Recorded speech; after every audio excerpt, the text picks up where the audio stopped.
இந்த நிகழ்ச்சி நம்முடைய முதலமைச்சர் அவர்கள் கலந்து கொண்டு திறப்பதாக இருந்தது. அவர் எனக்கு கலந்து கொள்ளவில்லை என்றாலும் அவருடைய நினைவு முழுவதும் இந்த நிகழ்ச்சியில் தான் கண்டிப்பாக இருக்கும் என்று உங்களுக்கு தெரியும், எனக்கும் தெரியும். இந்த புத்தக கண்காட்சி நிகழ்ச்சியிலே பல ஆண்டுகளாக தொடர்ந்து நான் கலந்து கொண்டு பல புத்தகங்களையும் வெளியிட்டிருக்கிறேன். இந்த முறையும் இந்த ஆண்டும் அந்த மாஸ்டர் அவர்கள் ஒரு புத்தகத்தை வெளியிடுவதற்காக இதே மேடையிலே பல நிகழ்ச்சிகளை கலந்து கொண்டிருக்கிறேன். ஆனால் முதல் முறையாக இந்த புத்தக கண்காட்சியை திறப்பதற்கான ஒரு வாய்ப்பு எனக்கு கிடைத்திருக்கிறது. அதற்கு உங்கள் அத்தனை பேருக்கும் என்னுடைய நன்றியை நான் தெரிவித்துக் கொள்கிறேன். விருது பெற்ற அனைவருக்கும் என்னுடைய வாழ்த்துக்கள்.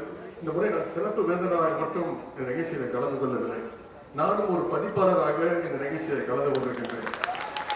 முரசொலியிலே கலைஞருடைய புத்தகத்திலே முரசொலியிலே கடைசி பக்கம் கடந்த பொங்கல் ஆரம்பித்தோம். தலைவருடைய அனுமதி பெற்று அதற்கு காசு கொடுத்து, பேப்பருக்கும் காசு, இங்குக்கும் காசு. தலைவர் அவர்கள் அதை தெளிவாக சொல்லிட்டாரு, இலவசமாக கொடுக்க முடியாது. கழகத்துடைய வரலாற்றை தான் தொடர்ந்து எழுதிட்டு வரோம். பாசறை பக்கம் அப்படின்னு இளைஞரணிக்கு என்று தனியாக ஒரு பக்கத்தை ஒதுக்கி அதற்கு முரசொலிக்கு அறக்கட்டளைக்கு காசும் கொடுத்து நாங்கள் தொடர்ந்து பல்வேறு கட்டுரைகள் எழுதி வந்திருக்கிறோம்.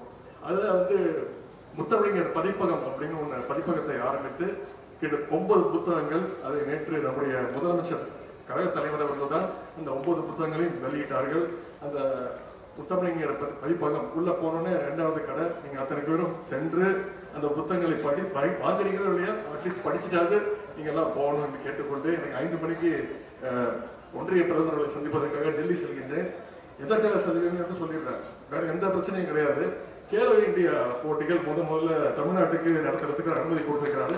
அதற்காக முறையாக அழைப்புதல் கொடுப்பதற்காகத்தான் சொல்லுகின்றேன். காலையில பத்திரிகை நண்பர்கள்லாம் கேட்டாங்க, வெறும் அழைப்பதை மட்டும் தான் கொடுக்க போறீங்களா, நீதி கேட்க போறீங்களான்னு. கண்டிப்பா மரியாதையா போய் கேட்டுட்டு வர்றதுதான் நம்மளுடைய கடமை. எனவே அந்த உணர்வையும் எடுத்து கூறிக்கொண்டு நம்முடைய முதலமைச்சர் அவர்கள் வாழ்த்து செய்திகள் அனுப்பியிருக்கிறாங்க. அதை இங்கே நான் படிக்க கடமைப்பட்டிருக்கின்றேன். தமிழ்நாடு முதலமைச்சர் வாழ்த்துறை. தமிழ்நாட்டின் மிகப்பெரிய அறிவு திருவிழாவான சென்னை புத்தக கண்காட்சியை நேரில் தொடங்கி வைக்க இருந்த நிலையில் தவிர்க்க இயலாத காரணங்களால் அது இயலாமல் போனதற்கு நான் வருந்துகின்றேன். 47வது சென்னை புத்தக காட்சி நிகழ்வு மிக பெரும் வெற்றியடையும், அதிக அளவிலான புத்தகங்கள் விற்பனையாகவும் நான் வாழ்த்துகின்றேன். இன்னும் சில ஆண்டுகளில் 50வது ஆண்டு புத்தக கண்காட்சி நடைபெறப் போகின்றது. இது வாசிப்பின் மீதும் அறிவு தேடலின் மீதும் பற்று கொண்டு பகுத்தறிவாலும் முற்போக்கு சிந்தனையாலும் தமிழ் சமூகம் முன்னோக்கி நடைபோடுவதன் அடையாளம். எனவே அந்த பணியை தொடர்ந்து மேற்கொண்டு வரும் தென்னிந்திய புத்தக விற்பனையாளர்கள் மற்றும் பதிப்பாளர் சங்கத்திற்கு என்னுடைய நன்றியை நான் தெரிவித்துக் கொள்கின்றேன். புதிதாக தேர்ந்தெடுக்கப்பட்டுள்ள இந்த சங்கத்தின் தலைவர் கவிதா சொக்கலிங்கம் அவர்களுக்கும் மற்றும் உள்ள பொறுப்பாளர் அனைவருக்கும் என்னுடைய மனமார்ந்த வாழ்த்துக்கள். புத்தகம் வெளியிடுவது, பதிப்பிப்பது, விற்பனை செய்வது என்பது மற்றும் ஒரு தொழில் அல்ல, அது அறிவு தொண்டு. தமிழாட்சியும் தமிழர்களின் ஆட்சியும் நடைபெறும் நம்முடைய தமிழ்நாட்டில் இத்தகைய அறிவு திருவிழாக்கள், தமிழ் திருவிழாக்கள் அதிகம் நடக்க வேண்டும். அதற்கு ஊக்கமளிக்கும் வகையில் தான் படைப்பாளர்களுக்கு உற்ற தோழராக விளங்கிய தலைவர் கலைஞருடைய 100ஆண்டான இந்த ஆண்டு பேராசிரியர் சிவசுப்பிரமணியன், உமா மகேஸ்வரி, தமிழ்மகன், அழகிய பெரியவன், வேலு சரவணன், மயிலை பாலு ஆகியோர் இந்த ஆண்டுக்கான கலைஞர் பொற்கீழ் விருதை பெற்றிருக்கிறார்கள். அவர்களுக்கும் பபாசியுடைய விருது பெற்றுள்ள பிற படைப்பாளர்கள் அனைவருக்கும் என்னுடைய மனமார்ந்த பாராட்டுக்கள்.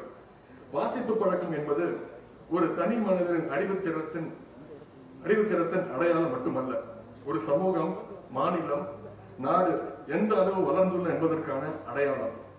அறிவாற்றலை வாழ்நாளெல்லாம் பெற மனிதருக்கு துணை நிற்கும் புத்தகங்களை போற்றுகின்ற அரசாக நமது திராவிட மாடல் அரசு இருக்கிறது.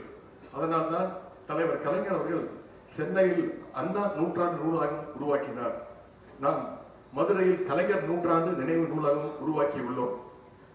புத்தகங்கள் மேல் எத்தகைய ஆர்வமும் அக்கறையும் கொண்டவர்கள் நாங்கள் என்பதற்கு இது ஒரு சிறிய எடுத்துக்காட்டு.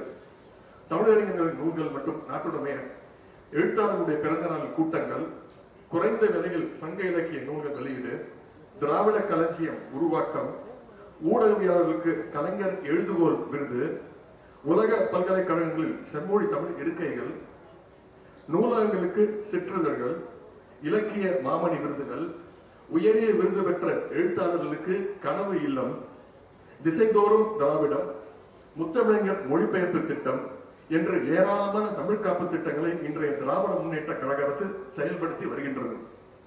தமிழ்நாடு பாடநூல் கல்விக் கழகம் ஏராளமான புத்தகங்களை வெளியிட்டு விற்பனை களத்தில் உயர்ந்து நிற்கின்றது.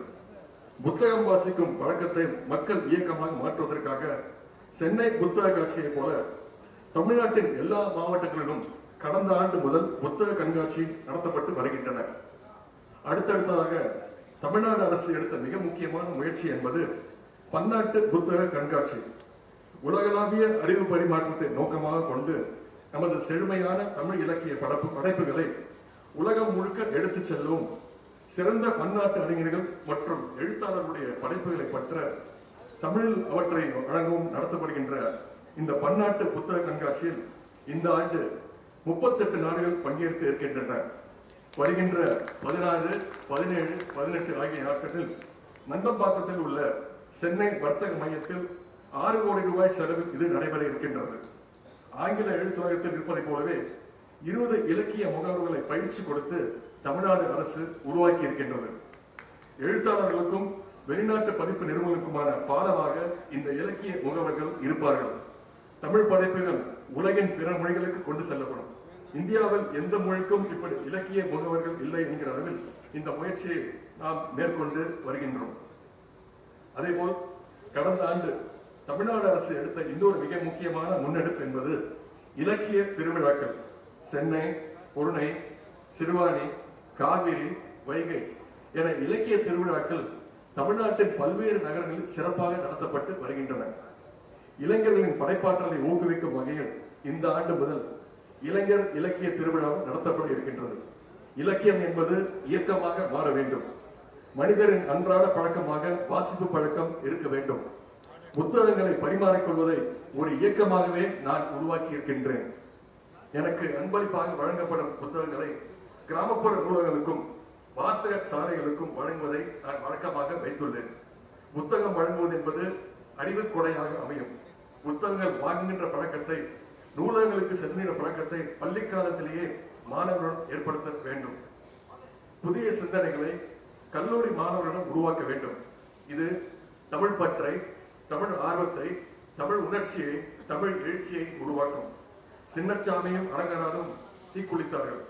சிதம்பரம் ராசேந்திரன் துப்பாக்கி குண்டுக்கு மார்பை காட்டினார். லட்சக்கணக்கான தமிழர்கள் பட்டுக்கோட்டை அழகிரிசாமி அவர்கள் தலைமையில் திருச்சியிலிருந்து சென்னைக்கு தமிழ் படையாக நடந்து வந்தார்கள். இவையெல்லாம் வேறு எந்த மொழியிலும், இனத்திலும், நாட்டிலும் பார்ப்பதே அரிது. இத்தகைய தியாகத்தை இப்பொழுது எதிர்பார்க்கவில்லை, தமிழ் ஆர்வத்தை தான் எதிர்பார்க்கின்றோம். இத்தகைய தமிழ் ஆர்வத்தை உருவாக்குவதாக புத்தக காட்சிகள் செயல்பட்டு வருகின்றன.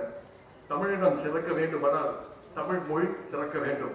தமிழ் மொழி செழிக்குமானால் தமிழ் இனம் செழிக்கும். தமிழ் மொழியும் இனமும் செழிக்க புத்தகங்கள் துணை நிற்கட்டும். 47வது சென்னை புத்தக காட்சி பெரும் வெற்றி அடையட்டும். அன்புடன் மு.க. ஸ்டாலின்.